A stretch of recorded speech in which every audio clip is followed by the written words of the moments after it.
দেখছেন মিশরের আলেকজান্দ্রিয়ার ঐতিহাসিক লাইব্রেরি, যেটাকে the great library of Alexandria বলা হয়। এটি প্রাচীন বিশ্বের সবথেকে বৃহত্তম ও সবচেয়ে গুরুত্বপূর্ণ গ্রন্থাগার। এটি মিশরের আলেকজান্দ্রিয়া শহরে অবস্থিত। খ্রিস্টপূর্ব ৩য় শতাব্দীতে টলেমিক রাজবংশের পৃষ্ঠপোষকতায় এটি গড়ে উঠেছিল এবং ৩০ খ্রিস্টাব্দে রোমানদের আক্রমণে তখন এটাকে ধ্বংস করা হয়। পরবর্তীতে এটিকে আবার বর্তমান মিশর সরকার এটাকে আধুনিকায়ন করে, নতুন করে এটাকে তৈরি করে। এবং আমি এখানে অনেকবার এসেছি, আলহামদুলিল্লাহ। ভেতরে অনেক কিছু দেখার আছে, যেমন দেখতে পাচ্ছেন তৎকালীন প্রাচীন যুগের ফটোকপি মেশিন, ছাপাখানার যে মেশিনগুলো। তো এই লাইব্রেরিটা কত চমৎকার এবং কত প্রাচীন ঐতিহাসিক বইয়ের সমৃদ্ধ এখানে, এটা যদি আপনি না দেখেন কোনোভাবেই কল্পনা করতে পারবেন না। ইতিহাসের পাতায় জড়িত এই লাইব্রেরিটি মানে ঐতিহাসিকভাবে স্বীকৃত এবং বলা হয়ে থাকে এটি পৃথিবীর সবথেকে বৃহৎ লাইব্রেরি।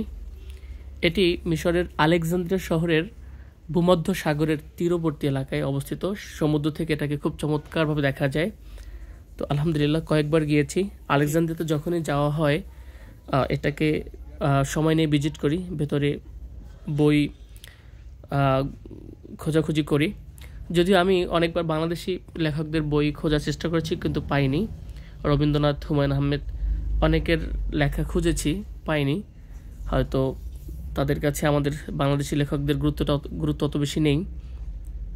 তারপরেও এখানে এই আলেকজান্দ্রিয়া লাইব্রেরিটা আমার কাছে বেশি ভালো লাগে এই কারণে যে এটা আলেকজান্দ্রিয়া ইউনিভার্সিটি অফ আলেকজান্দ্রিয়া, সেই ইউনিভার্সিটির একদম অপোজিট অবস্থিত। এখানে আলেকজান্দ্রিয়া ইউনিভার্সিটির ছাত্রছাত্রীরা আসে এবং তারা লম্বা সময় এখানে রিসার্চ করে, পড়াশোনা করে, বিভিন্ন বই তারা এখান থেকে সংগ্রহ করে। সেজন্য ছাত্রদের জন্য এখানে 5 টাকা টিকিট এবং বিদেশি ছাত্রদের জন্যও 5 টাকা যদি তারা মিশরে পড়াশোনা করে থাকে, এবং যারা বিদেশি নাগরিক তাদের জন্য 150 পাউন্ড।